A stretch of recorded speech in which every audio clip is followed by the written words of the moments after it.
So this video is going to cover basically some of the updates, where the hardware is going now, what that means for you. I'm going to cover some of the security protocols that I'm enacting, how and why I'm doing them, also why I'm avoiding certain things that may seem obvious additions to yourself. While all available, I'd like you to understand my reasoning behind it, so that way you can make a more informed decision. I'm also going to be talking about the Octo key ring versus the Janitor key light, the Janitor Lite version, and how I'm planning on possibly phasing that out, the Octo key ring. So aside from being compatible with your computers, right, whether or not it's Windows, Apple, or Linux, it's also compatible with any Android. You just plug it in and go. There's nothing you have to do for that. But with a Thunderbolt, Lightning, whatever the weird thing iPhone uses, if you have the iOS 13 or above, there's a setting you can hit, and it'll allow you to then use it as a keyboard. I haven't actually tested this because I've seen enough videos and I'm not too concerned. Because iPhones are stingy, they will not power basically anything except for a dongle. So not only do you need Thunder or Lightning, whatever the cable is, that should be a C, but then you also need to add a power to it. So Bluetooth communication to the device will be the go-to. Now, as far as dimensions go, right now the Janitor keyring, because I need to upgrade it and whatnot, and basically it's going to fit inside this board. So whether or not the screen is 3.5 to 4 inch, it's going to fit that. But this is the size you should expect. As far as the Janitor keyring, the Lite version, it's being made with a different board that has this as the maximum dimension. So, length, width, whatever. So this is the largest dimension there. If, however, form factor is really important, do you see these little chips that are in there? I could basically just make my own board, but it would push the deadline for that. Like, you're not going to get that for a little bit. Just an example. Now, this isn't what you would see. Like, if I did this, I would hide it inside a box. But this is just something I whipped up so that way I could test the code as I was making it. But at the end of the day, this is still missing the actual switching. It's missing the wireless module. And so that's going to add a little bit of size to this anyway. Basically, it's not going to be a huge size difference between this and the Janitor keyring Lite version. Now, if price is what you're concerned about, we can also do other things, right? So instead of using a 1.8 to 2.8 inch screen, we can literally just use something like one of these, right? Super cheap, super reliable. I could come up with whatever other things to let you know as far as options, but I don't think the price is going to be too far off from what I'm basically showing the Octo keyring as now. If I didn't already mention it, the Janitor keyring Lite version will have the same amount of passwords as the Plus version, because they have the same fundamental board, just a different packaging. So they can handle basically all the same things. So now, a lot of people may think it's obvious to put a password to block the people from using your password. But aside from the fact of like all the anonymity, right? Like knowing your username, knowing what accounts you have, and knowing any possible modifiers, right? So you could use password combinations, password 1, 2 for Facebook. You could hit password, backspace, backspace, backspace, and then that's, how are they going to know that you did that arbitrarily? Or you type in a PIN, right? Like 546 something at the end of the thing. Or the password that you want to block the device, you just put that at the beginning or the end of the password. Not only does this add anonymity, which is super secure, but it makes it, I don't want to get into the weeds on it, but understand that having the password as a known barrier to entry means that people are going to then spend time developing a way around it. You deciding that you're going to do a password modifier not only has the security of that password stopping it, but then when they think they have your passwords and they're doing whatever, they really don't. Back to the fingerprint scanner, not only does this add cost and reduce the reliability of the device, because this can't be just plug and play. Like if you could just replace it, then that would just be the way in, right? Like no one would ever need to use yours. They could just plug it out and place another one. So that one's going to be locked to that board. Not only that, it's like all the effort, like to get to have the information, know what accounts you have, to know what your usernames are, and then to get the board from you physically. That's not going to stop. I mean, it wouldn't stop me from being able to get around it.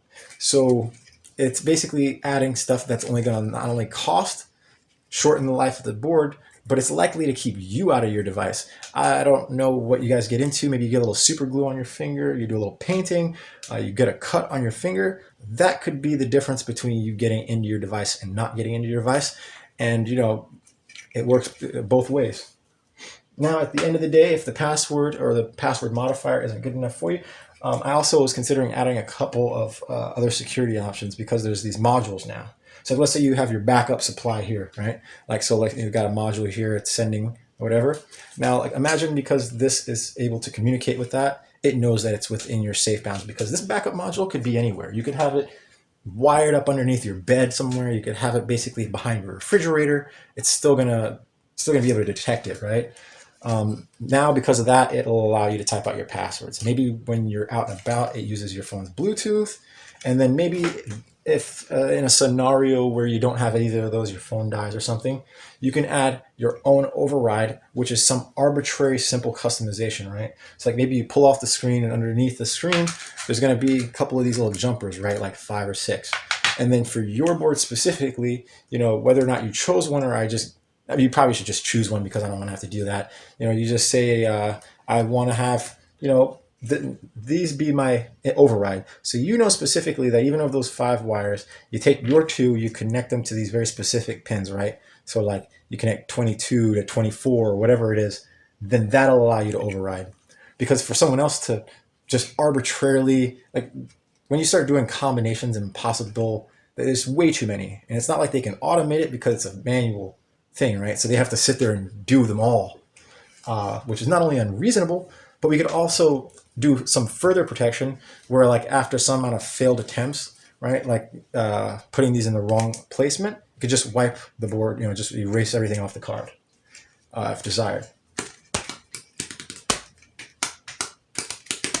All right, so when I was talking about the backup battery option for like powering your phone, that's because using the Bluetooth module on the go assumes that now the board has no power for itself. So that means I need to add a battery. Adding a battery mostly requires a battery management system. But once I have that, for me to just arbitrarily add more batteries doesn't really it's no effort for me. And if you want it, then you could have it. It's kind of like the red light service, right? Has nothing to do with the product, but because it was something I had and that you might want it, I offered it. Whether or not I was expressed directly, the 16 was programmed very shortly after I just threw in 20, and it was only 16 plus because it was like, well, how many do you want? Well, now that I upgraded the board and it has way more capabilities, I just arbitrarily was like, okay, I'll just make it 40 now. So now they're gonna have 40 passwords because why not? And if you think maybe you need 80, let me know. I'll do that. I could program it in such a way that you could just arbitrarily add more, but having that ability to expand creates a lot of variation.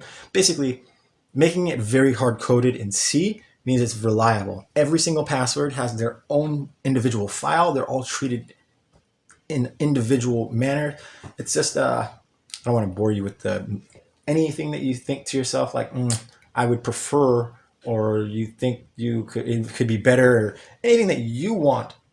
Just tell me you want it, and let me know if you care about learning why I would or wouldn't recommend it. I'm here to sell you solutions, not products here. So to explain the customization of the graphical user interface more explicitly, right now my intention is that it's just something that you can give me to create for your board that'll be manufactured to you in a set way.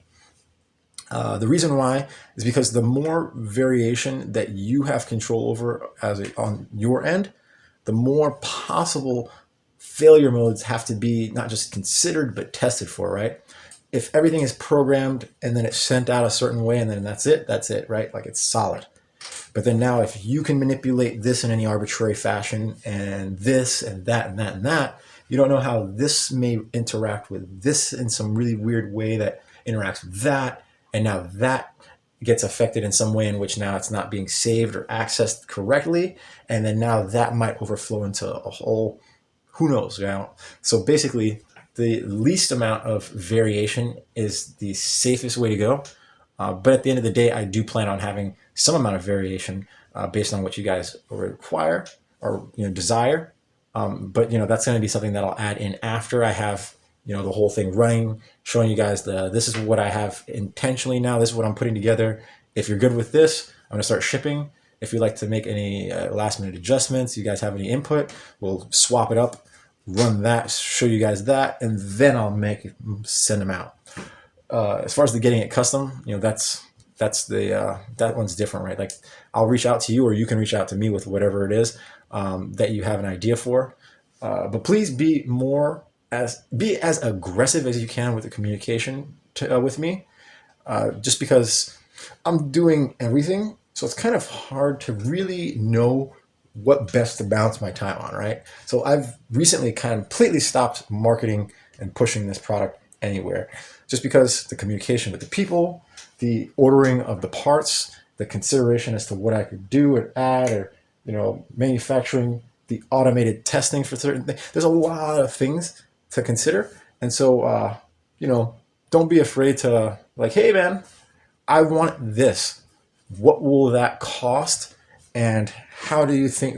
Be very direct if you don't mind. Otherwise, I will reach out to you, but it's gonna be like with some amount of delay. So I appreciate the understanding of